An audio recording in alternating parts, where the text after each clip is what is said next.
Hello dear brothers and sisters, welcome to Sahastra IAS. આશા રાખી રહ્યો છું કે આપ સૌ ભાઈ બહેનોની તૈયારી ખૂબ એટલે ખૂબ સરસ રીતે થઈ રહી હશે. આપ લોકો મન લગાવી ખુદની ક્ષમતાઓ પર વિશ્વાસ રાખી અને પોતાની તૈયારી કરી રહ્યા હશો. ઇનફેક્ટ મને હવે તો વિશ્વાસ આવી ગયો છે કે તમે લોકોએ ખરેખર મન લગાવી ખુદની ક્ષમતા પર વિશ્વાસ રાખી અને પોતાની તૈયારી કરી છે, કારણ કે તમારામાંથી ઘણા બધા છોકરાઓ એવા છે જેના માર્ક્સ બહુ સારા થાય છે. ઓકે, આપણી 14 તારીખે પરીક્ષા પૂરી થઈ. એ દિવસે હું આપણું જે ગ્રુપ છે કોર્સનું, એની અંદર હંમેશા તમને બધાને લાઇટ મૂડમાં રાખવાનો પ્રયત્ન કરતો હતો. કેમ તો કે ભાઈ તમે તમારું કર્મ કરી ચૂક્યા છો, તમે મહેનત કરી, તમારી પરીક્ષા સારી ગઈ, તમારી અપેક્ષા કરતા ઓછી સારી ગઈ કે ચલો નથી સારી ગઈ, એ હવે કોઈ એટલે કોઈ વસ્તુ મેટર નથી કરતી. તમે મહેનત સારી રીતે કરી છે ને, બસ તમારી કામયાબી તમે કોશિશ કેટલી શિદ્દતથી કરી છે ને એના આધારે નક્કી થાય છે. ક્લિયર છે? સફળતા અને નિષ્ફળતા એવા લોકો માટે જ છે કે જેણે ખરેખર મહેનત કરી છે. ક્લિયર? તો હવે એ આપણી સોસાયટીએ એક માનસિકતા બનાવી દીધી છે કે તમે પરીક્ષા પાસ કરો તો જ સફળ કહેવાશો. ના, બિલકુલ નહીં. You C in the western society, clear છે, ત્યાં તમારી કોશિશ કેવી છે એ જોવામાં આવે છે. અને આજે તમે જો ન્યૂઝપેપર વાંચતા હો, બરાબર છે, બિઝનેસ ન્યૂઝપેપર કોઈક દિવસ વાંચ્યું હોય તો ત્યાં તમે એક વસ્તુ ઓબ્ઝર્વ કરતા હશો કે ઇન્ડિયામાં ઉદ્યોગ સાહસિક જે છે, ઓન્ટરપ્રિન્યોર્સ છે, એને જે ફંડ આપતા હોય ને, વેન્ચર કેપિટલ છે, એન્જલ ઇન્વેસ્ટર્સ છે કે પછી બીજા અલગ અલગ હેજ ફંડ જે છે, એ લોકો ઇન્ડિયન જે છે અને સામે ફોરેનના વેન્ચર કેપિટલિસ્ટ, ફોરેનના એન્જલ ઇન્વેસ્ટર, ફોરેનના હેજ ફંડ જે છે કે જે લોકો સ્ટાર્ટઅપમાં ફંડિંગ આપતા હોય ઇનિશિયલ લેવલ ઉપર. તો એક ફર્ક છે કે ઇન્ડિયાના જે કોઈ પણ ઇન્વેસ્ટરો છે એ ઓલા જે સ્ટાર્ટઅપનો આઈડિયા છે એ કેવો છે એની ઉપર પૈસા લગાવે કે ભાઈ આમાં કઈ ફાયદો થશે કે નહીં. તમે જુઓ શાર્ક ટેન્કની અંદર જુઓ છો, ભલે એ બધું સ્ક્રિપ્ટેડ જ આપણે માનીએ છીએ, પણ એમાં તમે જુઓ ઓલા વ્યક્તિના આઈડિયામાં કેટલો દમ છે ને એની ઉપર જ આપણા ઇન્ડિયન લોકો પૈસા લગાવે, ઇન્વેસ્ટરો. ફોરેનની અંદર શું જોવામાં આવે છે ખબર છે? આઈડિયા કરતા વ્યક્તિના સ્પિરિટને જોવામાં આવે છે. આવું નથી કહી રહ્યો, મોટા મોટા ઇન્વેસ્ટરો કહી રહ્યા છે કે ઇન્ડિયન ઇન્વેસ્ટર અને ફોરેન ઇન્વેસ્ટર્સ જે છે એનો આ ડિફરન્સ છે. તો અહીંયા કહેવાનું તમને મતલબ એ છે કે હવે આપણે આ સમાજનું જે સોસાયટી નોર્મ્સ છે એને આપણે ચેલેન્જ કરવાના છે. તમે કોશિશ સરસ એટલે સરસ રીતે કરીને તમે તમારી ક્ષમતા મુજબ બધું આપી ચૂક્યા છો ને, યસ, તો હવે તમે કદાચ તમારો સ્કોર સમજવા માટે 85 થાય છે, કોઈનો 80 થાય છે, કોઈનો સમજવા માટે 75 કેમ નથી થતો. તમે એટલું જ વિચાર કરો, જેને માનતા હો એ ઈશ્વરને આંખે રાખી, બરાબર છે, ધ્યાન ધરીને એટલું વિચારો કે મેં મારી ક્ષમતા મુજબ મહેનત કરી હતી.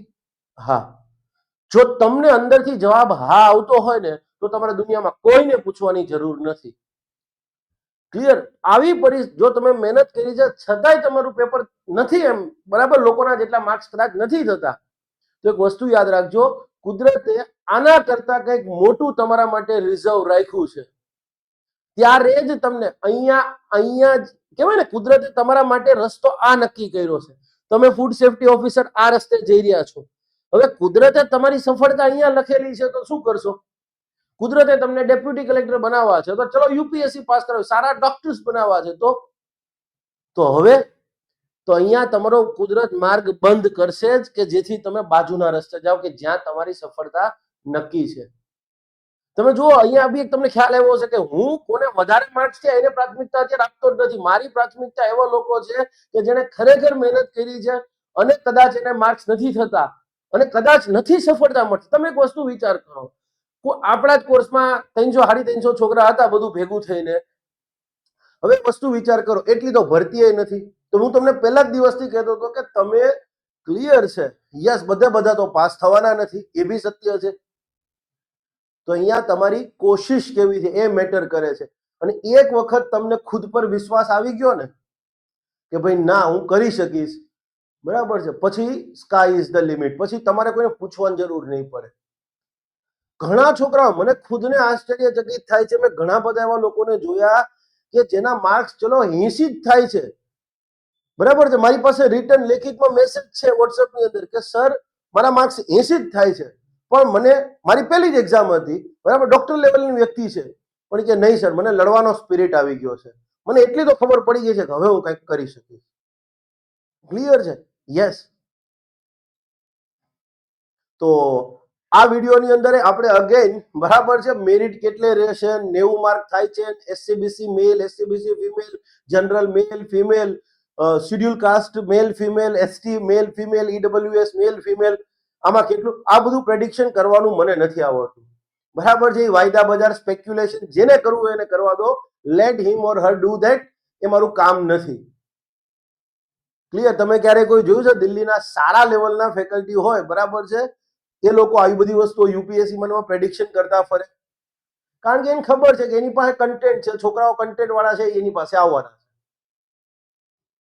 હા, આ વસ્તુ ફાઇનલ છે.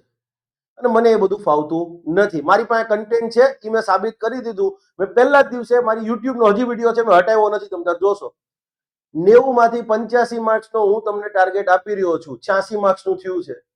કોઈ ચેક કરવું હોય તો કલ લેજો, છૂટ છે તમ તારે. 2-3 દિવસમાં પ્રૂફ આવી જશે તમને લોકોને, એટલે ચિંતા ન કરતા. આ લેક્ચરની અંદર આપણે જે ડિસ્કશન કરવાનું છે એ પ્રોવિઝનલ આન્સર કી ની અંદર જે વાંધો છે, જે જગ્યાએ ઓબ્જેક્શન ઉઠાવી શકાય, એની આપણે વાત કરવાની છે. અને એમાં પણ ક્લિયર છે, તમારે કોઈ જ બીજી વસ્તુ બહારથી શોધવાની નથી. મેં બધા પ્રૂફ સાથે બધું આપી દીધું છે, બધું લખાણ લખીને આપી દીધું છે, સ્ક્રીનશોટ મોકલી દીધા છે, બરાબર છે, લિંક આપી દીધી છે બધી, બરાબર છે. યસ, જુઓ, એટલે તમારે કોઈ એટલે કોઈ વસ્તુની ચિંતા કરવાની નથી. બધાનું જે તે ક્વેશ્ચન ઉપર મને ડાઉટ છે, ઇનફેક્ટ એમાં કોઈ ડાઉટ નહીં, તમે ખુદ વિચારી શકો એવી વસ્તુઓ છે.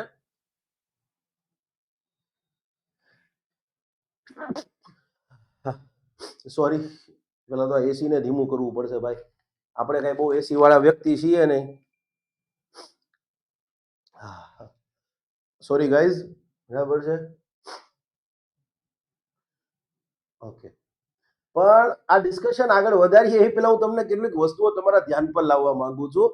ખરેખર વિચારવા જેવી વસ્તુ છે. આપણે કેવી સિસ્ટમનો હિસ્સો છીએ ને એના ઉપર હું તમને થોડીક વાત કરીશ, બરાબર છે, પેપરને જ અનુસંધાનમાં. બીજી કોઈ ફાલતુ મોટિવેશનની બોલ બચ્ચનની વાત નથી. ઓકે, આ તમારું પેપર છે, તમને બધાને ખ્યાલ હશે. ઓકે, આ તમે જોયેલું જ છે, બરાબર છે. સ્ટુડન્ટનો નંબર મેં રિડેક્ટ કરી નાખેલો છે કે જેથી જો કે અહીંયા ખબર પડી જાય એવું છે, પણ ઠીક છે, કઈ વાંધો નહીં, બરાબર છે. ઓકે, આ પ્રોવિઝનલ આન્સર કી મુજબ આન્સર પણ મેં ટિક કરી દીધા છે. ઓકે, હવે મારે એક વસ્તુ પર તમારું ધ્યાન દોરવું છે, ખરેખર તમારે વિચારવું જોઈએ આ વસ્તુ ઉપર. હું એક વસ્તુ બહુ બહુ એટલે બહુ જવાબદારી સાથે કહી શકું છું, બહુ એટલે બહુ જવાબદારી સાથે. એએમસી ને આ વાત મળવી પહોંચાડવી હોય તો પહોંચાડી દેજો, મને કોઈ ફરક નથી પડતો. આ આપણી જે પરીક્ષા હતી એની અંદર બે જ કાયદા હતા, ફૂડ સેફ્ટી એક્ટ અને જીપીએમસી એક્ટ. એએમસી પાસે શું એટલા સારા તજજ્ઞો નથી કે ચલો પેપર હરખું ના કાઢે તો કાંઈ નહીં, પણ એને પેપર કાઢવામાં નથી. યસ, પેપર હરખું કાઢતા નથી એવડું હું ચોખ્ખું કહું છું. અને હું બીજો એક દાવો કરી રહ્યો છું, અને મને એ પૂરેપૂરું મારી કઈ પ્રૂફ જોવો, કારણ કે પહેલી વખત હું નથી આ ભણાવી રહ્યો. જે વ્યક્તિએ ફૂડ સેફ્ટી એક્ટના ક્વેશ્ચન કાઢ્યા છે ઈ, અને જે વ્યક્તિએ જીપીએમસી એક્ટના ક્વેશ્ચન કાઢ્યા છે ઈ, આ બે વ્યક્તિ અલગ અલગ છે. જાઓ, હું કેમ તમને કહી રહ્યો છું, આ મારો અનુભવ પરથી હું કહી રહ્યો છું, તમારી સામે તમે આગળ કહી દેશો. ફૂડ સેફ્ટી એક્ટના 60 ક્વેશ્ચન જુઓ, ગધા વેતરું કર્યું હોય ને વેચ ઉતાર્યું એવું છે. Which authority is responsible for regulating food safety in India? Okay, કાઈ વાંધો નહીં, ફાઇન, બરાબર, જનરલ ક્વેશ્ચન છે. What is unsafe food? પણ શેનામાં એકોર્ડિંગલી? ભાઈ, ત્યાં તમને ફૂડ સેફ્ટી એક્ટમાં પરિભાષિત કરવામાં આવ્યું છે અનસેફ ફૂડનો મીનિંગ શું થાય. તો according to food safety act, what is unsafe food? આ ક્વેશ્ચન આવવો જોઈએ, બરાબર છે. આ વસ્તુ તમને જીપીએમસી એક્ટમાં જોવા મળશે. જીપીએમસી એક્ટના જેને બી ક્વેશ્ચન બનાવ્યા છે ખરેખર સેલ્યુટને પાત્ર છે. એ વ્યક્તિને કાયદાનું નોલેજ છે, કાયદાની કાનૂની પરિભાષા કઈ રીતની હોવી જોઈએ એનું એને ખરેખર નોલેજ હશે, એ સાબિત થાય છે. તમે એના 30 ક્વેશ્ચન જુઓ, 30 ક્વેશ્ચનની અંદર એકોર્ડિંગ ટુ જીપીએમસી એક્ટ, જ્યાં સેક્શન જરૂરી છે ત્યાં according to section 40 of the GPMC act, 410 of the GPMC act, આ માણસે ક્યાંય નથી કર્યું. What is food safety? તો ફૂડ સેફ્ટી શું? ફૂડ સેફ્ટીની પરિભાષા જ્યારે તમે પૂછી રહ્યા છો ત્યારે કાયદાની જોગવાઈ તો કરો. ચલો આટલામાંથી તમને વાંધો નહીં આવે. તમે એમ કહેશો કે સાહેબ આ તો ફૂડ સેફ્ટીની જ વાત હતી. ઓકે, કાંઈ વાંધો નહીં. What is contaminant? બરાબર છે. Food analyst is appointed under which section? પણ કયા કાયદાનો સેક્શન? આ તમારો કવિ લખશે? માફ કરજો, મારા શબ્દો આ વખતે થોડાક કડીક પેલા છે, પણ ખરેખર આ વ્યક્તિ મૂર્ખ છે. અને એએમસી ને જો ભવિષ્યમાં ભરતીઓમાં આવું ન કરવું હોય તો આવા મૂર્ખને પેપર ન કાઢવા દે. જેને જીપીએમસી માં કર્યું છે એને ચરણને વંદન છે. જેને કોઈ પણ જીપીએમસી એક્ટના 30 ક્વેશ્ચન આપ્યા છે, ખરેખર કાયદાનું નોલેજ ધરાવતી વ્યક્તિ છે. તમે જુઓ આપણી ટેસ્ટ સિરીઝની અંદર મેં 22 ટેસ્ટ જીપીએમસી એક્ટની અને 13 જેટલી ટેસ્ટ ફૂડ સેફ્ટી એક્ટની આપેલી છે. આ ટેસ્ટની અંદર બધી જગ્યાએ મને ખબર હતી કે આ જ કાયદાનો ક્વેશ્ચન છે, પણ છતાંય મેં લખ્યું છે જીપીએમસી એક્ટની જોગવાઈ અનુસાર, બરાબર, ફૂડ સેફ્ટી એક્ટની જોગવાઈ અનુસાર. તમે જુઓ ક્યાંય લખ્યું છે what is a purpose of food labelling, પણ શેનામાં? Scientific panel consist of question mark. કોણ? તમારો કવિ લખશે. Scientific panel.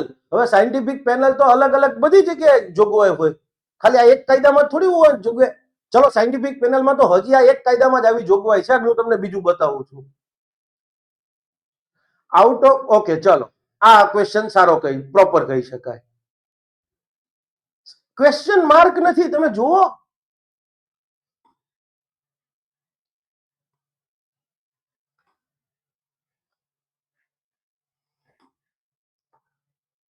આ ક્વેશ્ચન માર્ક કોણ કરશે? જોઈ લો, તમારી સામે છે.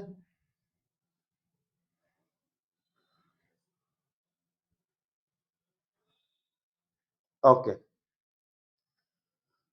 What is the main function of Central Advisory Committee?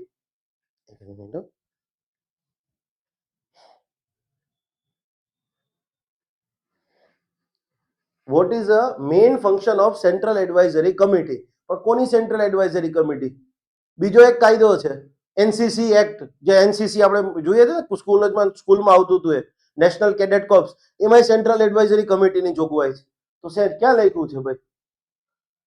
ક્યાં લખ્યું છે આમાં? જુઓ, મને ખબર છે તમારો બધાનો સવાલ સાચો છે. અહીંયા તમે પહેલા એગ્રી નહીં થાવ, પણ મારું તમને કહેવાનું ખાલી એ છે કે કાલ સવારે પરીક્ષા આવે તો કોઈ એમ ના કહેતા કે આ માણસને કાયદાની ખબર નથી પડતી.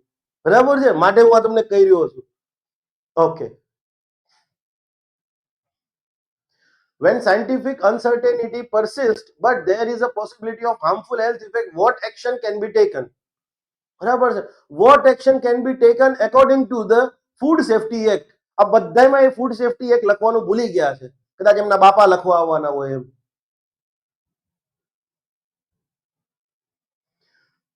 If a food item in a batch fails to comply with the safety requirements, what is presumed? શું ધારવામાં આવશે?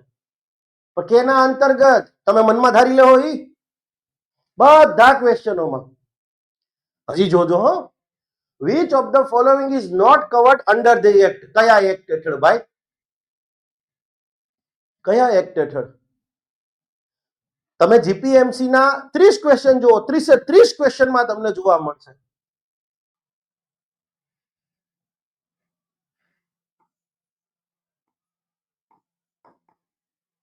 કયો કાયદો? નીચેનામાંથી કયું આ અધિનિયમ હેઠળ આવતું નથી, પણ કયું? અને હજી એનાથી આગળની વાત કહું તમને, હવે આગળ મજા આવશે આ જ ક્વેશ્ચનમાં. બરાબર છે, આગળ તમને જોઈને આમની મૂર્ખતાઓનો આપણે એક સિલસિલાવાર જોઈએ. ઓકે, સેક્શન 18, બરાબર, જીપીએમસી ફૂડ સેફ્ટી એક્ટ નો સેક્શન 18 ખોલજો. 18(3) માં જાઓ. બરાબર છે, અને 18(3) માં શું લખ્યું છે? 18(3) મેં તમને કીધું તેમ ગ્રાન્ડફાધર ક્લોઝ ની વાત કરે છે કે ભાઈ આ કાયદાની જોગવાઈઓ કયા કયા વ્યક્તિના કેસમાં લાગુ નહીં પડે. The provision of this act shall not apply to any farmer, કોઈ પણ farmer or fisherman or farming operations or crops or livestock or aquaculture. પછી પૂર્ણ વિરામ છે. મતલબ એવું કહે છે કોઈ પણ ખેડૂત, કોઈ પણ ફિશરમેન મતલબ માછીમાર, કોઈ પણ ફાર્મિંગ ઓપરેશન્સ ખેતીની કામગીરી, ક્રોપ્સ પાક, લાઈવ સ્ટોક એટલે જે પ્રાણીઓ છે એ ગાય ભેંસ ને એ બધા, એક્વાકલ્ચર એટલે માછલી ને એ બધી વસ્તુઓ, ઓકે, એને લાગુ નહીં પડે. એન્ડ કોમા પૂરો થાય પછી એન્ડ આવે છે. Supplies used or produce in a farming, બરાબર છે, ખેતીમાં જે કંઈ પણ બીજું પુરવઠો સપ્લાય ઉપયોગ થાય છે એ અથવા કંઈ ઉત્પાદન થાય છે એ products of a crops produced by a farm at a farm level, sorry, farmer at a farm level, products of a crops produced by a farmer at a farm level, ખેતરના સ્તરે ખેતરમાં ફાર્મર દ્વારા, ખેડૂત દ્વારા ઉત્પાદન થતા જે પાકો છે એનું ઉત્પાદન, વિવિધ પાક, ઘઉં ચોખા છે એનું ઉત્પાદન. એ લખ્યું છે farmers at a farm level, બરાબર. 18(3) માં જોજો farmer at a farm level લખ્યું છે. એને એટલી નથી ખબર, બરાબર છે, કે એ વસ્તુ શું છે. કોઈ બી ફાર્મર, આનો મિનિંગ શું થાય ખબર છે? ખેતરની અંદર જ ફાર્મર ને બાકાતી રહેશે. ખેડૂત ઘરે જાય તો એને કવર તો એ એક હેઠળ આવી જશે. અહીંયા સ્પષ્ટ લખ્યું છે એની ફાર્મર, કોઈ પણ ખેડૂત જે છે. અહીંયા શું, આનો મિનિંગ શું થાય? Farmers at a farm level, ખેતરમાં રહેલો ખેડૂત. પણ એકચ્યુઅલ જોગવાઈ આખું સેન્ટેન્સ આવું થાય છે, products of a crop produced by a farmer at a farm level. અને ભાઈએ સીધું લખી નાખ્યું છે એટલું. ખોટું હોય તમને, હું ખોટો હોઉં અહીંયા મારી સામે ચેલેન્જ કરજો, જાઓ હાઈકોર્ટમાં મારી સામે કેસ કરો. હું આખી જિંદગી એએમસી ની અંદર છે ને કે નહીં કામ કરીશ, જાઓ. હું ખોટો હોઉં અહીંયા, બરાબર છે, આ બધી વસ્તુઓમાં તમે મારી ઉપર કેસ કરી દેજો, જાઓ, હું છૂટ કહું છું. અને અહીંયા મારો વાક જે છે, હું સરકારને કે કોઈને મ્યુનિસિપલ કમિશનરને કોઈને એમ દોષ દેવા નથી માંગતો, બરાબર છે. એનું રીઝન એવું છે, હવે સમજવા માટે, ગૌતમ કાકાની એકાદી ફેક્ટરીમાં કંઈક થયું હોય અથવા મુકેશ કાકાની ફેક્ટરીમાં કંઈક થયું હોય નાની મોટી એવી વસ્તુ, તો કઈ મુકેશ કાકાનું ધ્યાન બધી જગ્યાએ ન હોય, એ તો એવડો મોટો એમ્પાયર લઈને બેઠા છે, બરાબર છે. પણ કમસે કમ જે જવાબદાર વ્યક્તિ હોય, આપણે ગૌતમ કાકા મુકેશ કાકાને કહી તો હકે ને ભાઈ આ જે જવાબદાર હોય એની સામે તમે જરાક પગલા લેજો, બરાબર છે. તો કઈ હવે આમાં સરકારને તમે એમ કહો ભૂપેન્દ્રભાઈ આ ખોટું કર્યું, તો યાર ભૂપેન્દ્રભાઈ આખું રાજ્યની જવાબદારી છે યાર.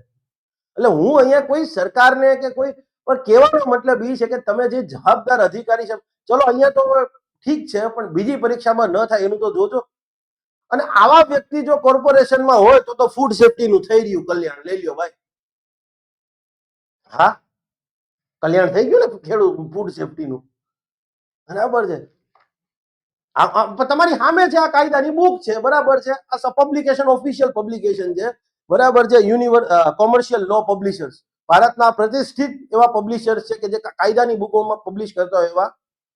અને એક સમયે ભારત સરકારનું સડક પરિવહન મંત્રાલય છે એની ઓફિશિયલ વેબસાઇટ જે છે એની ઉપર જે પીડીએફ આવતી હતી એ સત્તાવાર રીતે આ પબ્લિકેશનની લિંકમાંથી આવતી હતી. યસ, મતલબ કેટલું રેપ્યુટેડ પબ્લિકેશન કહી શકાય. જુઓ અહીંયા farmers at a farm level, બસ લખી નાખ્યું. આનો મિનિંગ એવો થાય કે ફૂડ સેફ્ટી એક ખેડૂત પર લાગુ નહીં થાય જ્યારે એ ખેતરમાં આવશે ને તઈએ. તો બિચારો ખેતરમાંથી ઘીરે જતો હોય તો શું કરવાનું? તો લાગુ થઈ જાય. હે ભાઈ તારો કેમ લાલે ધરપકડ કરો, આનો મિનિંગ આ થાય. ચેલેન્જ કરું છું, તમે તાર જાઓ કહી દો, ઉભા રહેજો. હ ઓકે,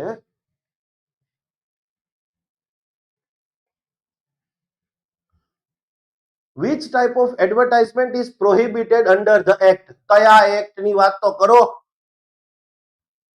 જુઓ, what is the primary role of a food analyst under the act? પણ કયો એક્ટ?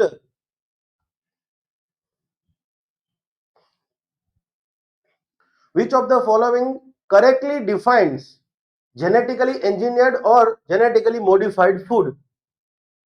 તો જેનેટિક એન્જિનિયરિંગ મતલબ આનુવંશિક રીતે નિર્માણ થયેલો, આનુવંશિક રીતે બદલાવવામાં આવેલો ખોરાકની વાત કરી છે. તો કાયદાની પરિભાષા, કાયદાનું તો લખો. હું ખોટો હોય તમે મેં કીધું મારી ઉપર એમસી કેસ કરી દે, જાઓ. which of the following is not allowed for a food business operator under the GPMC act? તો લખતા, sorry, under food safety act તો લખતા જાઓ. બધી જગ્યાએ food safety officers are appointed for which purposes? જુઓ, ગધા મજૂરી કરી છે એ માણસે ખરેખર વેઠ ઉતારી છે અને એને કાયદાનું નોલેજ કેટલું છે ને હમણાં હું તમને 1 મિનિટમાં કહી દઈશ. ચલો એક ક્વેશ્ચન આવવા દો. What is the penalty for unsafe food causing the death? અવસાન થાય એ પ્રકારનું અનસેફ ફૂડ જે છે, બરાબર છે, પણ શું કરવા બદલ અહીં લખ્યું છે ઇમ્પ્રિઝનમેન્ટ એન્ડ ફાઇન, બરાબર છે. અને મારા ખ્યાલથી સેક્શન 63 કે એમ કંઈક 63 તો નહીં આવે, 65, બરાબર છે, યસ, સેક્શન 65 ની અંદર. હવે એક વસ્તુ સમજજો હો, આ માણસની કેટલી મૂર્ખતા છે આ પેપર વાળાની, હું તમને સમજાવું. કોર્સ વાળા છોકરાઓને ખબર જ હશે. મેં તમને કીધું તું એક વસ્તુ યાદ છે કે જ્યારે પેનાલ્ટી શબ્દનો ઉપયોગ થયો, પેનાલ્ટી એટલે એનો મીનિંગ થાય માત્ર દંડ, ક્લિયર. અને જ્યારે પનિશમેન્ટ શબ્દ આવે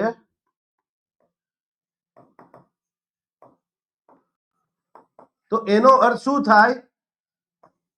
દંડ એન્ડ ઓર અને અથવા જેલવાસ. આ મેં કીધું તું કોર્સમાં, તમને ભણાવ્યું ત્યારે અને કીધું તું જેલવાસ હંમેશા કોર્ટ જ કરી શકે, રાષ્ટ્રપતિને સત્તા નથી. વારંવાર કહેતો હતો, જોઈ લ્યો આ ભાઈએ પેનાલ્ટી લખ્યું છે પાછું. અને હું તમને ખોટું બોલતો હોય, બરાબર છે, તો તમે જોઈ શકો છો. સોરી 65 નહીં, 59, slip of tongue, 59 section punishment for unsafe food અને પેનાલ્ટી લખ્યું છે. એને પનિશમેન્ટ અને પેનાલ્ટીમાં ખબર નથી પડતી. આપણ જો હું કહું છું ને, હું ખોટો મારી ઉપર કેસ કરી દેતો, જાઓ તમે તારે. હું અનકન્ડિશનલ માફી માંગીશ ને આખી જિંદગી એએમસી માં એમ કે ને કે હાલો આ પોતું કરી નાખો તો કરી નાખી. એમ કે હાલો વાં જરા દઈ આવો, આ કાગળિયા દઈ આવો, હું દઈ આવીશ, જાઓ, વિધાઉટ એની સેલેરી. જો આ પણ તમારી સામે કાયદામાં લખ્યું છે ને, કા આ લોકો સાચા અને આ સંસદે બનાવેલો કાયદો, બરાબર, રાષ્ટ્રપતિએ સહી કરેલો કાયદો ખોટો અને હું બધા ખોટા, અને કા એ લોકો. આ જોઈ લો તમારી સામે. એ માણસને કાયદાની પરિભાષામાં પેનલ્ટી અને પનિશમેન્ટનો ડિફરન્સ ખબર નથી. આ શું કરશે? હજી હું તમને કહું આગળ.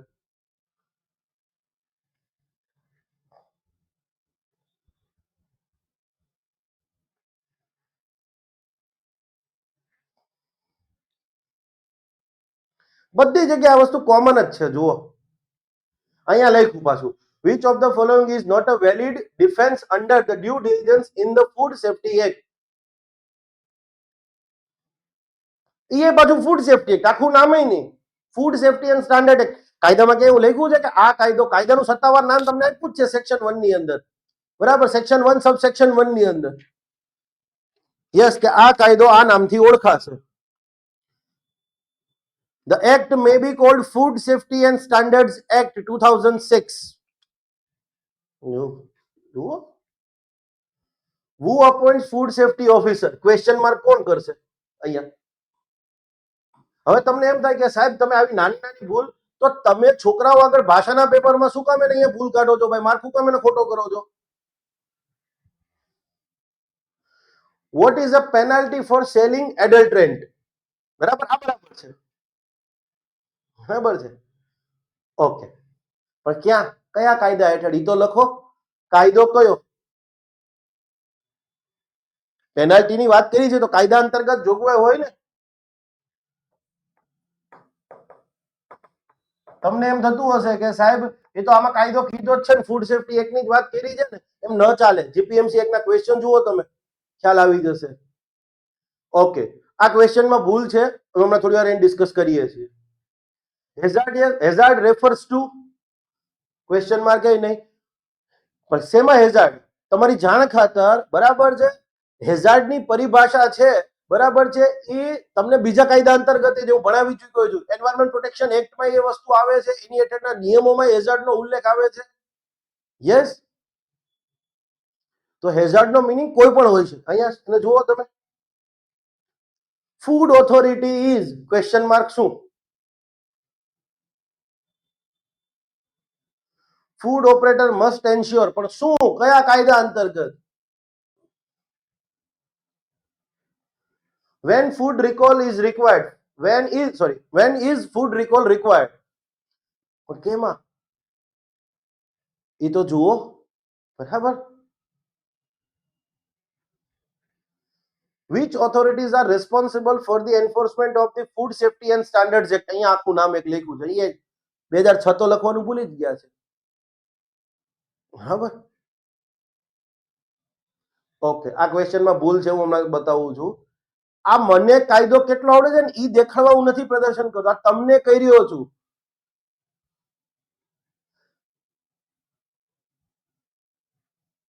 ખરેખર હું અમદાવાદનો મેયર કે સ્ટેન્ડિંગ કમિટીનો ચેરમેન હોઉં ને, આ મને બોલાવીને પેલા તો માફી મંગાવું વિડીયોમાં, ભાઈ હવે હું ભૂલ નહીં કરું આવી.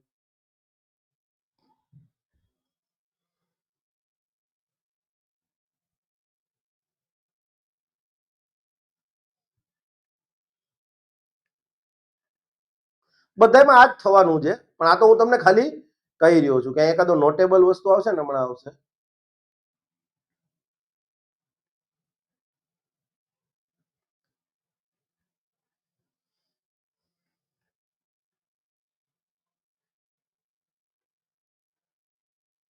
ધ એક્ટ કયો એક્ટ?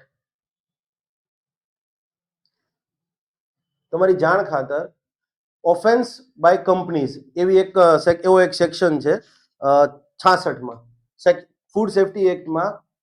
હું તમને 15 કાયદા અહીંયા ને બોલી દઉં. એ દરેક કાયદામાં ઓફેન્સ બાય કંપનીઝ આવી જોગવાઈ છે અને લગભગ દરેક કાયદામાં કોમન જ જોગવાઈ છે.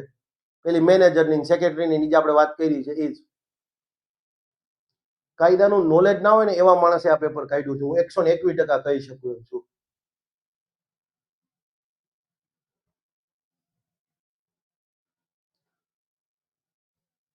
Okay, who can be appointed as a presiding officer?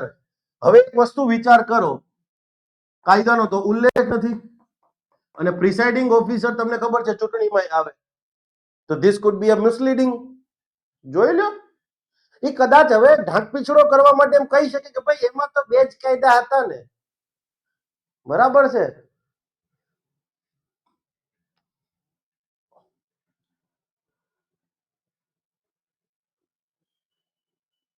Okay, special courts are constituted with the whose concurrence, કોની સંમતિથી વિશેષ અદાલતોનું ગઠન થાય છે.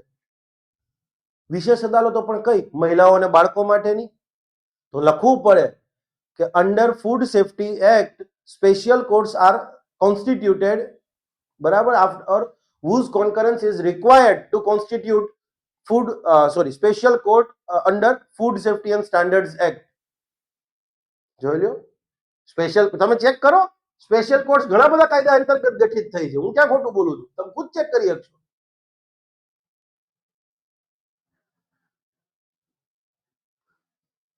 Okay, when are food authority grants given? આનું ગુજરાતી શું કરવું એ મને નથી ખબર પડતી. પ્રશ્ન એવો છે કે ભાઈ ફૂડ ઓથોરિટીને ગ્રાન્ટ્સ ક્યારે આપવામાં આવે છે? when are grants given to food authority? Food ઓથોરિટીને ગ્રાન્ટ આપવાની વાત છે અને એ આપવી હોય તો કેન્દ્ર સરકાર સંસદ દ્વારા જે એપ્રોપ્રિએશન વિનિયોગ કર્યા પછી આપી શકે. જોઈ લો, ફૂડ ઓથોરિટી ગ્રાન્ટ કઈ પ્રક્રિયા પછી, પણ ફૂડ ઓથોરિટીને કોણ લખશે?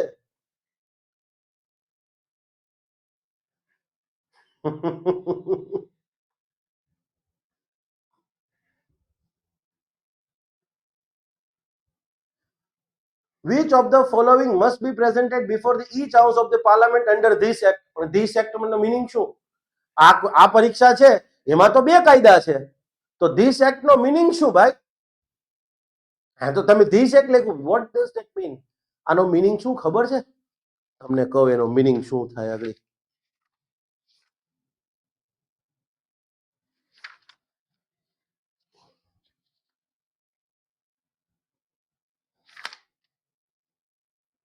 સેક્શન 93 વાંચશો ને, એમાં લખ્યું છે every rule and every regulation made under this act shall be laid as soon as be made it after before each house of the parliament. Which of the following? Both rules and regulation. Fine, કોઈ વાંધો નહીં, બરાબર છે, જવાબ વાંધો નથી, પણ this act no meaning શું? બરાબર, આ એને સીધે સીધો ક્વેશ્ચન આમ લાઈન જોઈ લીધી, બરાબર છે, વચમાંથી આ બે વસ્તુ ઉડાડી દીધી. આ જોઈ લો તમારી સામે.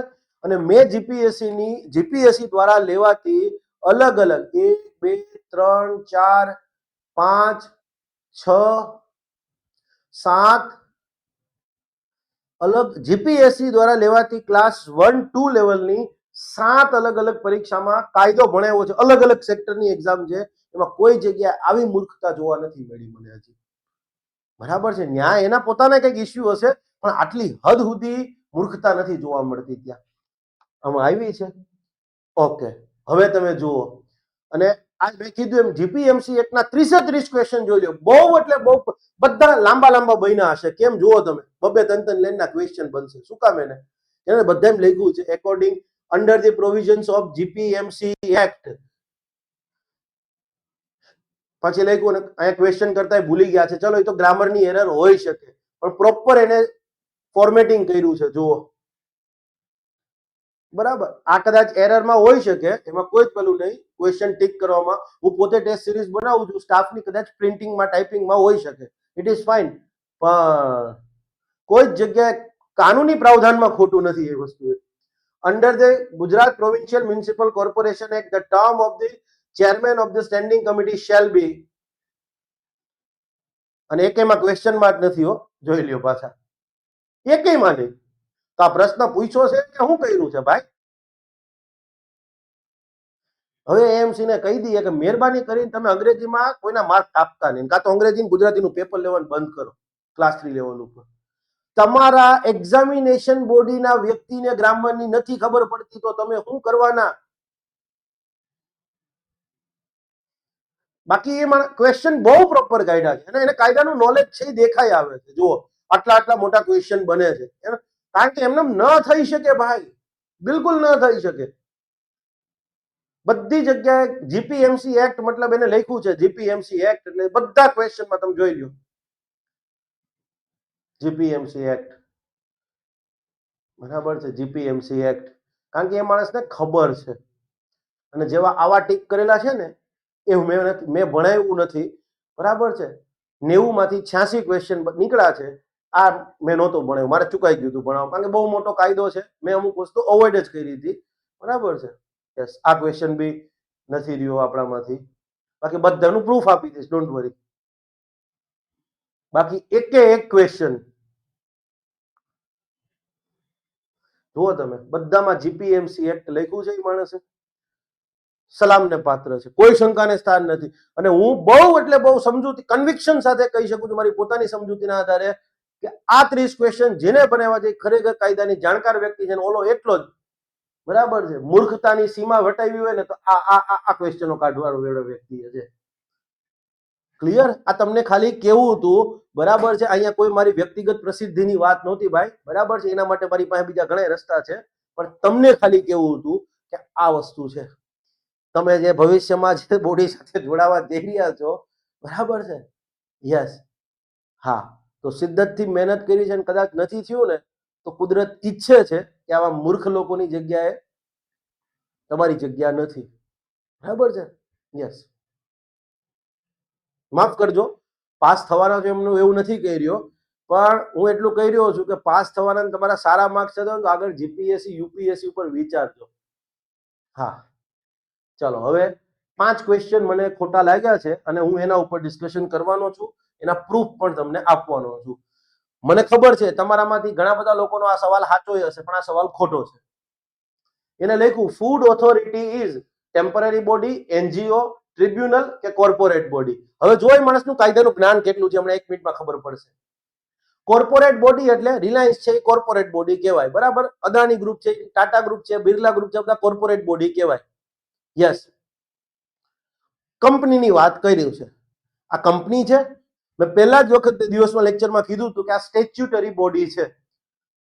કોઈ પણ સંસદ કે રાજ્ય વિધાનમંડળે બનાવેલા કાયદા અંતર્ગત કોઈ બોડીનું નિર્માણ થયું હોય, કોઈ સંસ્થાનું નિર્માણ થયું હોય તો એને સ્ટેચ્યુટરી બોડી, વૈધાનિક સંસ્થા કહી શકાય. ક્લિયર છે? યસ, તો આ વૈધાનિક સંસ્થા છે, નહીં કે હવે એને કોર્પોરેટ બોડી કેમ લખ્યું એ તમને કહું ક્યાંથી. બરાબર છે, ફૂડ સેફ્ટી એક્ટ નો સેક્શન 4 જોશો ને તમે. બરાબર, યસ, ડેફિનેશન પછીનો સેક્શન, એમાં ઓકે એમાં લખેલું જ છે. આ બધું તમને મળી જશે, ચિંતા ન કરતા. બરાબર છે, આ કોપી તમને હું આપી દેવાનો છું. સેક્શન 4 ની અંદર સેક્શન 1 ને સબસેક્શન 2, સબસેક્શન 1 સબસેક્શન 2 જોશો ને તો સબસેક્શન 1 માં કીધું છે કે ભાઈ કેન્દ્ર સરકાર નોટિફિકેશન બહાર પાડી અને એક ઓથોરિટી ની રચના, એક બોડીની રચના કરશે જે food safety and standard authority of India તરીકે ઓળખાશે. અને યસ, આ કાયદા હેઠળ એને જે સત્તા સોંપવામાં આવી છે એ સત્તાનો ઉપયોગ કરશે અને એને જે જવાબદારીઓ સોંપવામાં આવી છે એ જવાબદારીઓ એ બજાવશે. સબસેક્શન 1 આટલું કહે છે. નેક્સ્ટ શું કહે છે? Food authority shall be a body corporate by, shall be a body corporate by the name of aforesaid. મતલબ એવું કે છે કે આ ફૂડ ઓથોરિટી જે છે યસ એ ઉપર અફોરમેન્શન એટલે ઉપર જે ઉલ્લેખ કર્યો છે એવા નામથી ગઠિત થયેલી બોડી હશે. અ બોડી પછી અલગ છે corporate by the name of aforesaid, ઉપર જે નામ કીધું છે એવા નામથી ગઠિત થયેલી, બરાબર છે, બોડી હશે. ઉપર જે નામ કીધું આ food safety and standard authority of ઇન્ડિયાના નામથી યસ એનું ગઠન થશે. અને યસ એ જ નામથી આ જે ઉપર મોટું આ મસ્ત મોટું નામ લખ્યું છે એ નામથી જ કોઈની સામે દાવો કરવો હોય તો કરી શકે, એની સામે તમારે કેસ કરવો હોય તો એ જ નામથી કરવાનો થાય. મેં કીધું હતું કે તમારે ફૂડ ઓથોરિટી સામે વાંધો હોય તો તમે કોની સામે કેસ કરો? તો નામ તો જોઈએ. યસ, એના જેવા છે. કોઈ પણ સ્થાયી કે પછી જંગમ મિલકત છે યસ એની ખરીદી, એનું સંપાદન, એને હસ્તગત કરી શકે, એને કબજો રાખી શકે ને ઇવન એનો સેલ પણ કરી શકે, એવી વાત કરી છે. તો આ બોડી કોર્પોરેટ બાય એટલે આનો મીનિંગ એવું થાય ગઠન કરવું, બરાબર છે. અને જો આનો મીનિંગ શું થાય? ગઠન કરવું.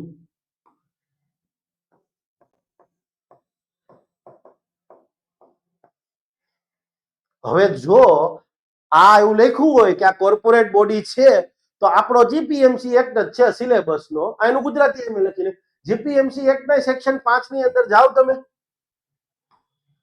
જીપીએમસી એક્ટ ના સેક્શન 5 માં જાઓ, ન્યાય લખ્યું છે a body corporate and have a perpetual succession. Every corporation shall by the name of the municipal corporation of city of Ahmedabad, Rajkot, whatever, be a body corporate, એ નામથી ગઠિત થશે, and have a perpetual succession, એ કાયમી રહેશે, and a common seal and by such name may be sue and be sued. Yes, એની એક common મુદ્રા રહેશે, એનો એક પોતાનો લોગો નથી હોતો. યસ, છે જ ને. અને પછી એ નામથી કોઈના ઉપર દાવો કરી શકે, એની સામે દાવો કરી શકાશે. અ બોડી કોર્પોરેટ એનો મીનિંગ એવો થાય કે ગઠિત થવું. ઓકે, જો ઈ કોર્પોરેટ તો કોર્પોરેશન એ કોર્પોરેટ બોડી થઈ ગઈ ને. યસ, કોર્પોરેટ બોડી એટલે સિમ્પલી કંપની એક્ટ હેઠળ રજીસ્ટ્રેશન થયું. આનું થયું છે કંપની એક્ટ હેઠળ રજીસ્ટ્રેશન ભાઈ. ઓકે, ભારત સરકાર અને રાજ્ય સરકારના ઘણા બધા કાયદા છે જેના અંતર્ગત કોઈ પણ સંસ્થાનું ગઠન થતું હોય ત્યારે અ બોડી કોર્પોરેટ શબ્દનો પ્રયોગ થયો છે, જેનો કાનૂની પરિભાષામાં અર્થ થશે જે તે બોડીનું ગઠન કરવું. Pension fund regulatory development authority act એના અંતર્ગત પીએફઆરડી એની રચના થઈ છે. તો ન્યાય અ બોડી કોર્પોરેટ શબ્દનો પ્રયોગ થયો છે અને એનો અર્થ એ જ થાય છે કે પેન્શન ફંડ રેગ્યુલેટરી ડેવલપમેન્ટ ઓથોરિટીનું ગઠન કરવું. આ જોઈ લો. એ જ રીતે IRDA insurance regulatory development authority, yes, એમાંય કાયદો છે 1999 વાળો. ન્યાય સેક્શન 3 અન્વયે બોડી કોર્પોરેટનો ઉલ્લેખ થયો છે. એનો મતલબ ઇલ્ડાનું એક બોડી તરીકે ગઠન કરવાની વાત છે. સેમ ગુજરાત સરકારે 2018 માં એક કાયદો બનાવ્યો છે, Gujarat road safety authority act. Yes, જોઈ લો. તો એના અંતર્ગત આપ્યું છે અને હજી તમને એમ થતું હોય તો મેં પ્રૂફે આપ્યા છે. જુઓ, ફૂડ સેફ્ટી એક્ટ, બરાબર છે, એમાં એનું આપી દીધું સેક્શન 4. જીપીએમસી એક્ટ નો સેક્શન 5 આપી દીધો. પીએફઆરડી એક્ટ એનો બરાબર છે સેક્શન 3 ની સ્ક્રીનશોટ મૂકો છો. A body corporate by the name of aforesaid, ઉપર ઉલ્લેખ કર્યું છે એવા નામથી ગઠન થશે, બરાબર છે. IRDA, yes, a body corporate by the name aforesaid having a perpetual succession, ઉપર જે ઉલ્લેખ કર્યો છે એવા નામથી એનું ગઠન થશે. હવે આ મૂર્ખાને ઈ નથી ખબર એટલે મારો આજે બરાબર છે આટલું ડિટેલમાં ભણ્યા પછી જો આ મૂર્ખ ખાવા સવાલ કાઢવાનો હોય ને ભાઈ, બરાબર છે, તો ફૂડ સેફ્ટી થઈ ગયું ને અમદાવાદની પ્રજાનું કલ્યાણ થયું ભાઈ. Gujarat road safety authority act આ સરકારના જ કાયદાના મેં સ્ક્રીનશોટ આપ્યા છે. કોઈ જ એટલે કોઈ જ બીજી વસ્તુ નથી. તમે તાર ચેક કરી શકો છો. અને આ કાયદો તો હું ભણાવી ચૂક્યો છું. 2021 માં ભણાવ્યો હતો, 2024 માં ભણાવ્યો છે. એટલે મને તમતાર આમાં ઘણા થતું હશે સાહેબ આવો કોન્ફિડન્સ ક્યારથી આવે? બસ બાબા સાહેબ નું નામ લઈ લો મગજમાં. That's all. ઓકે, તો આ ક્વેશ્ચન 121% ખોટો થશે, એમાં કોઈ શંકાને સ્થાન નથી. ભલે તમારો સાચો છે, મને ખબર જ છે, તમે કોઈ વિરોધ નહીં કરો, પણ મારે અહીંયા તમને એ કહેવું જરૂરી છે, કારણ કે હું ખોટું નહીં ચલાવું. કાયદાની પરિભાષામાં જે ખોટું છે એ ખોટું છે. થોડી ઘણી આમ છોકરાઓને ખબર પડી છે ને કે કાયદો કોને ભણાવતા આવડે છે. હું એમ નથી કહેતો મને એકને જ આવડે છે, પણ યસ, જે કાનૂનની જોગવાઈ છે એ કેવી પડે ભાઈ. Okay, next question. Who is considered a petty food business operator under the act? એટલે પેલા તો એ કાયદાની ચોખવટ નથી, કાંઈ વાંધો નહીં, હાલો આપણે ફૂડ સેફ્ટી એક્ટ માની લઈએ. પણ આ પેટી ફૂડ બિઝનેસ ઓપરેટર ક્યાં આવ્યું ભાઈ? એને ઈ નથી ખબર કે આ પેટી નો મિનિંગ શું થાય, તો કે નાનું સૂક્ષ્મ. એને ગુજરાતી ટ્રાન્સલેશન શું કર્યું છે? આ અધિનિયમ હેઠળ પેટી ફૂડ બિઝનેસ ઓપરેટર કોને કહેવામાં આવ્યા છે? આ બુકની અંદર પેટી ફૂડ બિઝનેસ ઓપરેટરની વ્યાખ્યા કાઢી દઈએ એટલે આપણે આખી જિંદગી એએમસી નો ગુલામ બની જવું. કાઢી દે આની અંદરથી વ્યાખ્યા. હા, સેક્શન 31 વાળી જે જોગવાઈ છે બરાબર, 31(2) ની અંદર ગ્રાન્ડફાધર ક્લોઝ છે, ન્યાય મેં તમને કીધું હતું, ત્યાં આ ઉલ્લેખ છે. Licensing and registration of food business, section 31 કીધું ત્યાં જુઓ. સબસેક્શન 2 ચેક કરો, ત્યાં લખ્યું છે સિમ્પલી 31(1) તમને એવું કહે છે કે ભાઈ ફૂડ બિઝનેસ ઓપરેટર છે એને લાયસન્સ લેવું જરૂરી છે. 31(2) એવું કહે છે કે કયા કયા વ્યક્તિઓ માટે બરાબર છે આ કાયદા હેઠળ લાયસન્સ લેવું ફરજિયાત નહીં રહે, બરાબર છે, રજિસ્ટ્રેશન ને બધું ફરજિયાત નહીં રહે. એમાં લખ્યું છે અ પેટી manufacturer who himself manufactures or sells any article of food.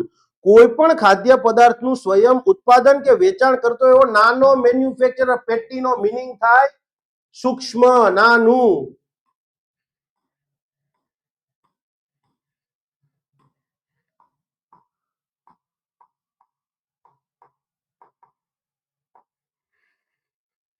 હા, અ પેટી રિટેલર મતલબ નાનો છૂટક વિક્રેતા.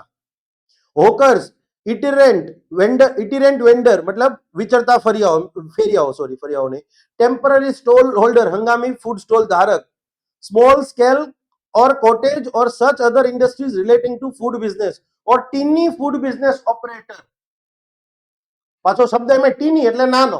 કદાચ એને પૂછવું હોત બરાબર છે તો અહીંયા ટીની શબ્દ પ્રયોગ કરી શક્યા હોત, પણ ટીની નો મીનિંગ શું થાય? નાનું થાય. કાયદામાં જોગવાઈ ટીની ફૂડ બિઝનેસ ઓપરેટર છે. એને એટલું નહીં ખબર પડતી, આગળ આર્ટિકલ લગાડવામાં આવ્યો છે અહીંયા એ એન ને ધ, બરાબર છે. યસ, પહેલામાં જ યસ, અપેટી થી ચાલુ થાય છે. વિચાર કરો હવે, આ એમનું જ્ઞાન છે. No wonder why there is a issues in food safety in Ahmedabad municipal corporation. હું એમ નથી કહેતો દરેક અધિકારી આવા છે, પણ આવા મૂર્ખાઓને તો ઘરે કાઢો જ, ઘર ભેગા જ કરવાની કોઈ જરૂર નથી આવવાની. એને એટલું નથી ખબર કે પેટીનો મીનિંગ શું થાય? નાનું થાય, વામન, સૂક્ષ્મ. ગૂગલ કરશો ને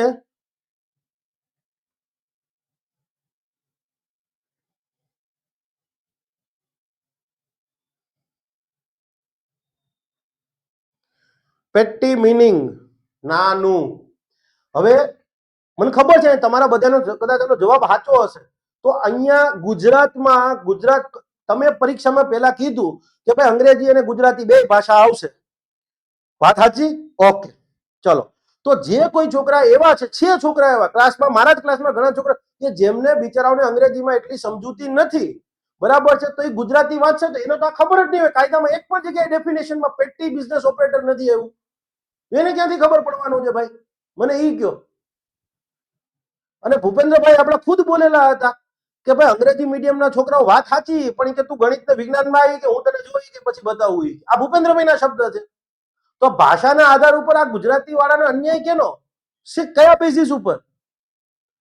અને હું જ્યારે આ વાત કહી રહ્યો છું, બરાબર, એક સમય હતો કે મને અંગ્રેજીનું વધારે પડતો ઝંડો ઊંચો લેવાની પેલી હતી આદત કે ભાઈ ના અંગ્રેજી જ આમ છે. પણ એનો મિનિંગ એ નથી કે આપણી ભાષા ઓછી છે. તમે જ્યારે આ મૂર્ખતા કરી, તમને નથી ખબર પડી તો હું કામ એને આવા કાઢો છો ક્વેશ્ચન? આ પેટી એટલે એ પેટી, એને ખબર જ નથી આ પેપર સેટરને કે પેટીનો મિનિંગ શું થાય. મતલબ એ જ કોઈ વસ્તુ વાંચી નથી. અને બાકી હોય તો હાલો સામે બેસી જઈએ, તમ તાર બીજું શું હોય, 5 સવાલ તમારા ને 5 મારા. બીજું આમાં તો બીજું કઈ હોય નહીં ભાઈ, મોરે મોરો. બરાબર છે? યસ.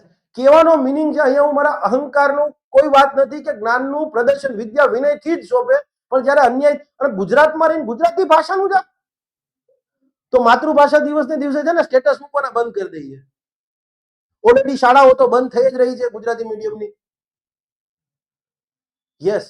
અને મને એટલી ખબર પડે કે શિક્ષણની સાચી ભાષા કઈ, જે ભાષામાં તમને સપનું આવે ને એ જ શિક્ષણની સાચી ભાષા. નો મેટર તમે અમેરિકાનો પાસપોર્ટ લઈ લ્યો, બ્રિટનનો પાસપોર્ટ લઈ લ્યો, ન્યુઝીલેન્ડ, ઓસ્ટ્રેલિયા, બધા દેશોનો પાસપોર્ટ લઈ લ્યો, બરાબર છે, પણ આમ જાતા જતા ઠે વાગશે ને તો ઓય માં શબ્દ જ આવે ભાઈ. ત્યાં એમ ઓ જીસસ આવું ન આવે, ઓ લોર્ડ આ ન આવે, ઓ સેન્ટ જીસસ શું છે ભાઈ? એટલે એ લોકોને આ મતલબ જીસસ ને હું નાના નથી દેખાડી રહ્યો, પણ કહેવાનો મિનિંગ એ છે કે આપણી આ મૂળ વસ્તુ છે. મને ખબર છે તમારો બધાનો સાચો છે જવાબ, પણ હું કીધા વગર નહીં જાઉં, એ એટલું જ સત્ય છે. અને હું આ સબમિટ કરી શકું નહીં, કારણ કે મેં પરીક્ષા આપેલી હોય તો જ હું સબમિટ કરી શકું, એવી કઈક જોગવાઈ છે. તો હવે જુઓ, મેં લખીને બધું આપી દીધું છે. બાકી તમારે જો એને સબમિટ કરવું હોય તો તમારી પાસે છે, ઉપર છે, આ બધું લખી દીધું છે. અને અહીંયા એક શબ્દ થયો tiny, food business, tiny food business operator. એને એટલી નથી ખબર પડતી, વિચાર કરો. ઓકે, આ લગભગ બધા એગ્રી થશે. અહીંયા એ માણસની મૂર્ખતા તમને બતાવું. ક્વેશ્ચન છે, what is the punishment for carrying out a food business without a valid license? પણ કયું વેલિડ લાયસન્સ, કયા કેના અંતર્ગત? ફૂડ સેફ્ટી એક્ટ અંતર્ગત જે લાયસન્સની અનિવાર્યતા છે, તો યસ માનો કે કોઈ વ્યક્તિ વિધાઉટ લાયસન્સ ફૂડ બિઝનેસ ચલાવતો હોય તો શું પનિશમેન્ટ લખ્યું છે. જોજો, પનિશમેન્ટનો મિનિંગ શું થાય? પનિશમેન્ટનો મિનિંગ થાય જેલવાસ અને દંડ, બંને થાય ને. યસ, હમણાં જ તમને કીધું કે પનિશમેન્ટ અર્થાત દંડ એન્ડ ઓર જેલવાસ. ઓકે, સમજો. Imprisonment up to 6 months and fine up to 5 lakhs. Okay, એને કદાચ જૂનો કાયદો વાંચ્યો હશે. વિચાર કરો, પેપર કાઢવા વાળો વ્યક્તિ છે, એને ખબર નથી કે ખરેખર કાયદોમાં વસ્તુ બદલાઈ ગઈ છે. યસ, 2023માં જે જન વિશ્વાસ અધિનિયમ આવ્યો, બરાબર છે, એના અંતર્ગત ભારત સરકારે આ વસ્તુ બદલેલી છે. અને જ્યારે જન વિશ્વાસ અધિનિયમ 2023 અંતર્ગત સેક્શન 63 બદલાવવામાં આવ્યો ને આ કાયદાનો, બરાબર છે, તો પનિશમેન્ટની જગ્યાએ પણ ન્યાય એમને પેલા પેનલ્ટી કર્યું છે. અને પછી લખ્યું છે કે fine up to 10 lakhs only. આ એમેન્ડમેન્ટ થયો છે. પેપર સેટરને એમેન્ડમેન્ટ થયેલી વાત ખબર નથી.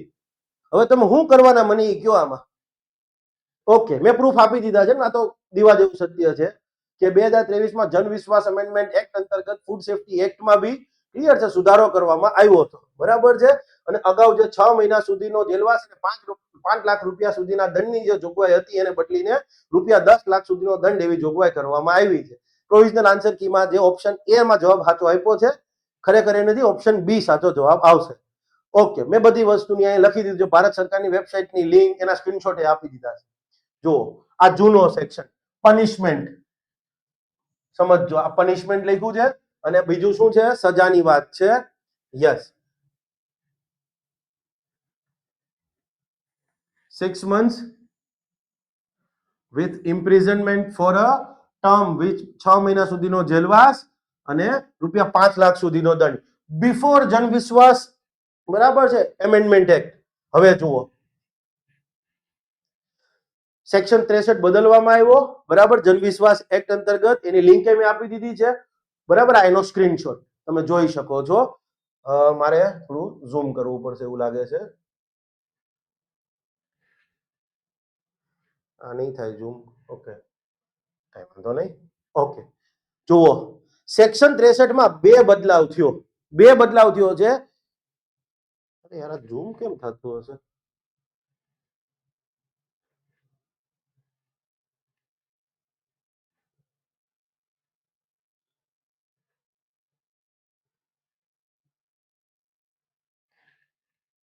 ભાઈ નહીં. ઓકે, જો તમને નહીં દેખાતું, બાકી ખોલશો ને, the marginal heading for the word punishment, the word penalty shall be substituted. punishment ની જગ્યાએ પેનલ્ટી શબ્દ મૂકવાનો થાય એવું કીધું છે અહીંયા. ભારત સરકાર જો કહી દેતી હોય તો તમને શું વાંધો છે ભાઈ? અહીંયા પનિશમેન્ટ ની જગ્યાએ પેનલ્ટી, અને બીજો બદલાવ શું થયો?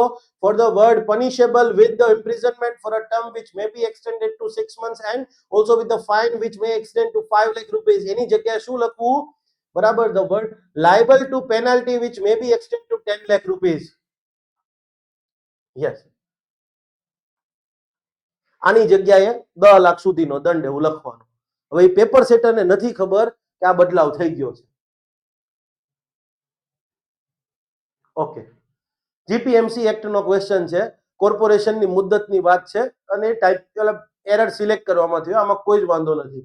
જીપીએમસી એક્ટ ના જેને બી સવાલ, મને નહીં ખબર, આપને તો એ તો ખબર નથી હોવાની, પણ ખરેખર એ માણસે સારા સવાલ મૂક્યા, જેમાં કોઈ શંકાને સ્થાન નહીં.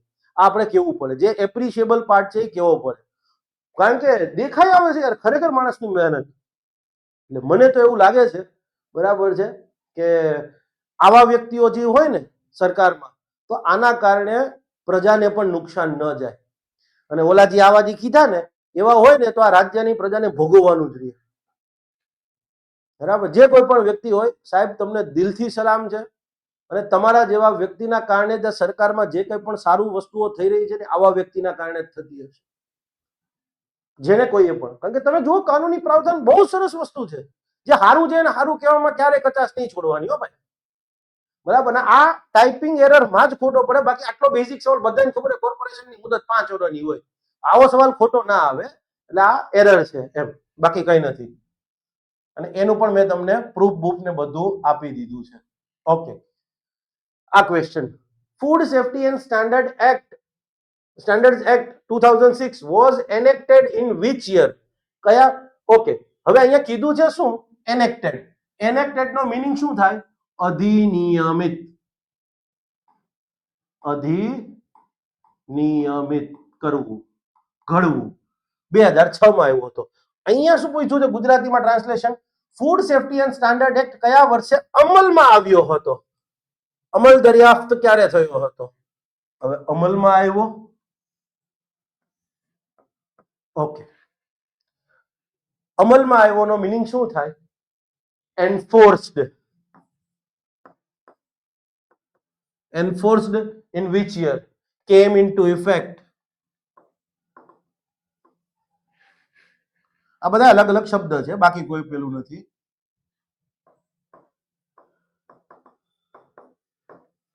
came into being, whatever.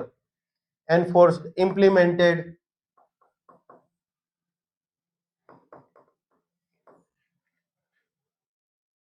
જોઈ લો. અને હું નથી કહી રહ્યો, તમને એમ થાય સાહેબ આનું પ્રૂફ? ગુજરાત સરકારની, બરાબર છે, ગુજરાતી અંગ્રેજી વહીવટી શબ્દકોશ, ગુજરાતી ઇંગ્લિશ એડમિનિસ્ટ્રેટિવ ડિક્શનરી, આ એના, બરાબર છે. એનેક્ટ એટલે અધિનિયમિત કરવો, ઘડવો. એને અંગ્રેજીમાં લખ્યું છે એનેક્ટ. એ લોકો એવું કીધું છે કે અંગ્રેજી માન્ય રહેશે, તો એનું ગુજરાતી તો એનેક્ટમેન્ટ, અધિનિયમિત કરવું થવું જોઈએ, ઘડવો થવું જોઈએ. ક્લિયર છે? અને અહીંયા છે અમલમાં મૂકવું, એન્ફોર્સમેન્ટ, ઇમ્પ્લિમેન્ટેડ. તો આ તો બેયનું સત્તાવાર ટ્રાન્સલેશન અલગ છે. તો ગુજરાતી વાળો છોકરો કહેશે ને કે ભાઈ મને અંગ્રેજી નથી આવડતું. ભાઈ, ભાષામાં વિરોધાભાસ હોય ત્યારે પેલી વસ્તુ પ્રિવેલ કરે, આપણે માની લઈએ. બરાબર છે? યસ, કે ચલો કઈક એવા ક્વેશ્ચન માર્ક્સમાં એવું થયું, ગ્રામેટિકલ એરર હોય તો માની શકાય. આ તો લીગલ એરર છે, જોઈ લ્યો. અને તમ તારે એએમસી તમારા આ વસ્તુ માન્ય ન રાખે ને, કોઈ પણ સારા વકીલની સલાહ લઈને એને આ બતાવજો, મને તમ તારે કહેજો, હું ભેગો આવીશ. બરાબર છે? હાઈકોર્ટ તો માન્ય રાખશે જ ને. જાઓ, આ એક હું આની કાનૂની જવાબ ગેરંટી આપું છું, કાયદાકીય બાબતમાં મેં જેટલું કીધું છે આ તમને મારી સમજૂતી મુજબ પૂરેપૂરું સાચું છે. આની હું ગેરંટી આપું છું. અને કદાચ ક્યાંય મારી આમાં ભૂલ થઈ હોય તમ તાર મને કહેજો, હું બે શરતી સોરી અનકન્ડિશનલ કોઈ પણ શરત વિના તમ તારે જાહેરમાં વિડીયો બનાવીને માફી માંગીશ. જાઓ. અને નકર સામે એએમસી જે તે જવાબદાર અધિકારીની પગલા લે. આપણે કોઈ કોન્સ્ટિટ્યુશનલ બોડીને માફી નથી મંગાવી તમ તારે. બરાબર છે? એ પ્રજાનું પ્રતિનિધિત્વ કરે છે, એમાં કોઈ શંકાને સ્થાન નથી, અને એને આપણે ડાઉન થવાય ન દેવી જોઈએ. અને અગેન કહી રહ્યો છું, મારો અહીંયા હેતુ કોર્પોરેશનના, માનો કે મ્યુનિસિપલ કમિશનર છે, સ્ટેન્ડિંગ કમિટીના ચેરમેન છે, મેયર છે, એમની સામે વાંધો જ નથી. ભાઈ બહુ કામ હોય, તમને લાગે એ લોકો રાતે નવરા માંડ થતા હોય, બરાબર છે? અને આવી દરેક વસ્તુ પણ એટલીસ્ટ જે જવાબદાર વ્યક્તિઓને કહેવામાં આવે, કાં તો ભાઈ તું કહી દે મારી સાહેબ પેપર કાઢવાની તેવડ નથી, તમે બીજા કોકને આપી દો, સારા કાયદાના જાણકાર એવા વ્યક્તિને. જોઈ લો, મેં તમારી સામે મૂક્યું છે, બરાબર. ગુજરાત સરકારની વેબસાઇટ ઉપરથી જ લીધેલી બધી વસ્તુ છે. ઓકે. અને હજી એક કોમેડી વાત કરું. ઈ એમ કે ગુજરાતી ટ્રાન્સલેશન માન્ય રાખવું છે, એટલે એને ઊભો ધોઈ નાખીએ આપણે. શું કામ એને ખબર તમને? મેં તમને લેક્ચરમાં કીધું હતું, આ કાયદો અમલમાં આવ્યો, ક્લિયર છે, એમાં જનરલ બાબત છે બધી. શું તો કે કાયદો આખે આખો એક દિવસે અમલમાં નથી આવ્યો. અમુક વસ્તુઓ પહેલા અમલમાં આવી ગઈ, અમુક વસ્તુઓ પાછળથી અમલમાં આવી હતી. જેમ કે ઇન જનરલ કાયદો જે છે, બરાબર છે, 28 મે 2008 ના રોજ અમલમાં આવી ગયો હતો. પરંતુ આ રજીસ્ટ્રેશનની એની જોગવાઈ વાળો સેક્શન છે, સેક્શન 31, બરાબર છે, ઈ 29 જુલાઈ 2010 ના રોજ અમલમાં આવ્યો છે. તો આ કાયદામાં કોઈ એક તારીખ નથી અમલમાં આવવાની, ઘણી બધી તારીખો છે, અલગ અલગ સેક્શન અલગ અલગ સમયે ઇમ્પ્લિમેન્ટ થયા છે. તો આ ક્વેશ્ચન પૂરો થશે.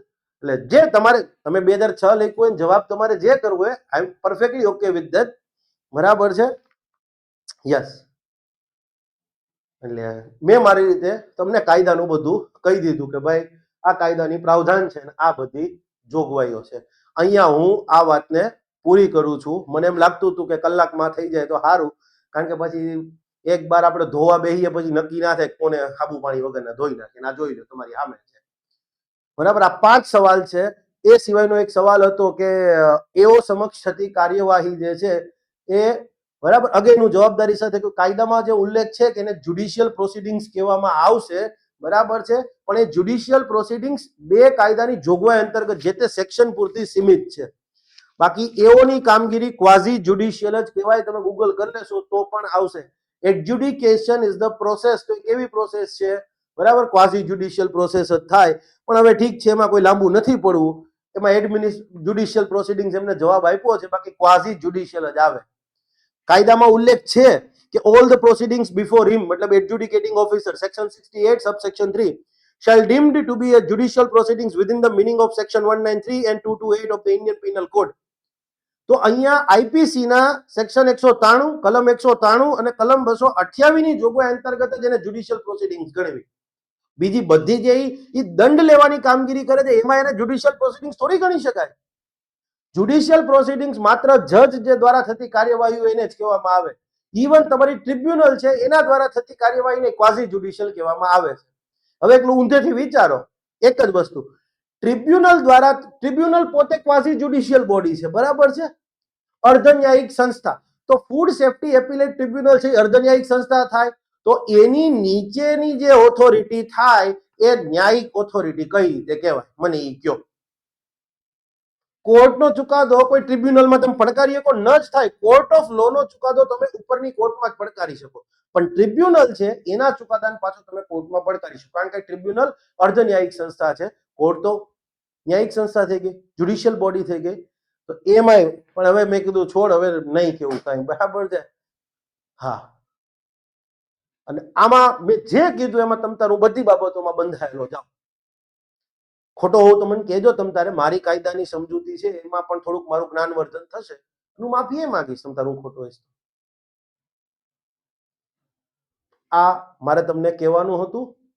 અને લાસ્ટમાં મેં કોર્સના છોકરાઓને તો કહી દીધું હતું, બરાબર છે, પણ તમને લોકોને કહેવાનું બાકી હતું.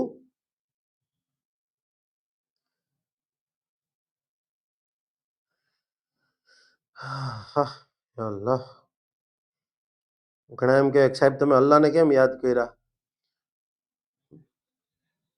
તો હું ઈશ્વર અલ્લાહ તેરો નામમાં માનવા વાળો વ્યક્તિ છું.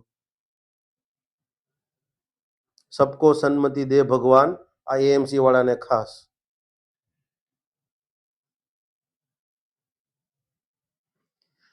હમણાં 5-7 દિવસ પહેલા જ food authority, food safety and standard authority of ઇન્ડિયાની એક મીટિંગ મળેલી હતી.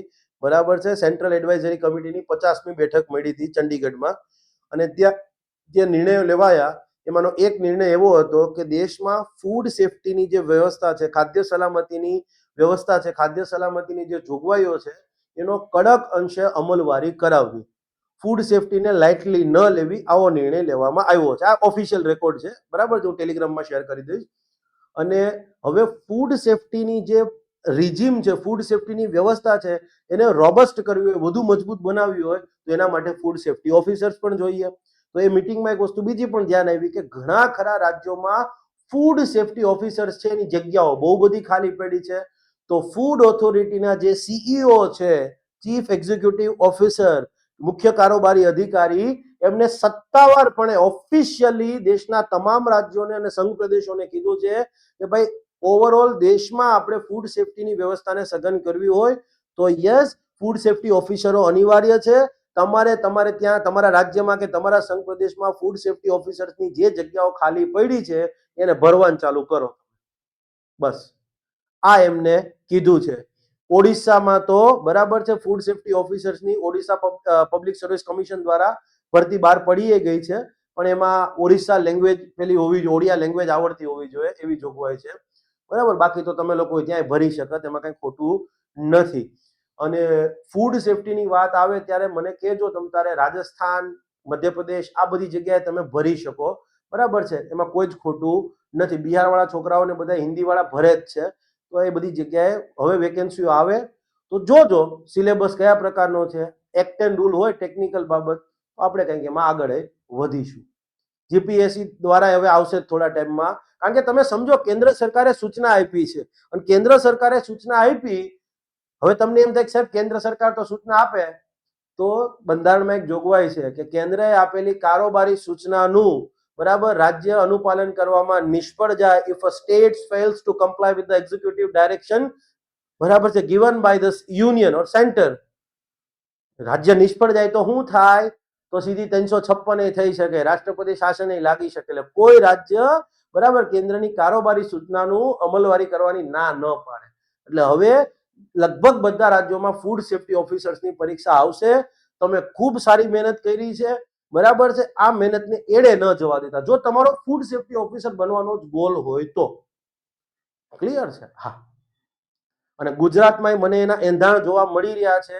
અને ભરતી આવે બરાબર છે તો એક વ્યક્તિ છે આપણા ગુજરાતની અંદર, યુવરાજસિંહ જાડેજા, એમને પણ એનો શ્રેય આપજો. કારણ કે એમને પેલું દૂધનું બધું બહુ હાઇલાઇટ કર્યું હતું, ન્યૂઝમાં આવ્યું હતું, તમને કદાચ ખ્યાલ હશે જ. અમારે જુનાગઢમાં થયું હતું એટલે મને ખબર છે ભાઈ, કે જુનાગઢમાં એમને દૂધનું ટેન્કર પકડ્યું હતું. અમરેલી સાઈડ ની એ બધી સાઈડે ઘટના બની હતી, બરાબર, તમે સાંભળ્યું જ હશે આ વસ્તુ.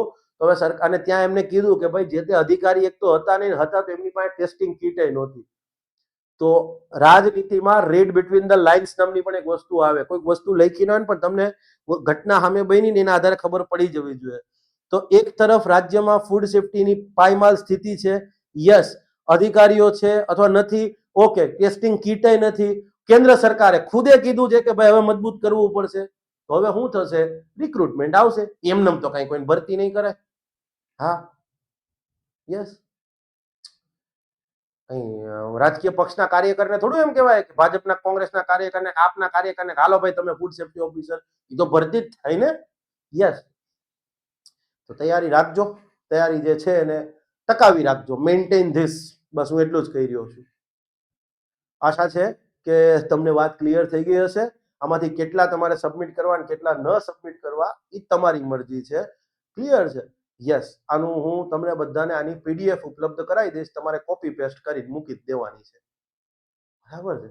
યસ, મને નથી ખબર કે કઈ રીતે સબમિટ કરવાનું છે. તમે તારે મને કોઈ વ્યક્તિ કહેશો, હું એ ફોર્મેટમાં મૂકી દઈશ તમને. આપણી ટેલિગ્રામ ચેનલ છે, એની લિંક પણ તમને ડિસ્ક્રિપ્શન બોક્સમાં મળી રહેશે, જોઈ લેશો. તમારામાંથી ઘણા બધા લોકો એવું કહેતા લાઈવ લેક્ચર આવો, લાઈવ લેક્ચર આવો. લાઈવ લેક્ચરમાં હું એટલા માટે નહોતો આવ્યો કારણ કે હું બરાબરનો ખીજાયેલો હતો. બરાબર છે. સામે ભાઈ બેઠો છે, ક્યારનો કહ્યો છે કે ભાઈ માફે રે, હળવો રે.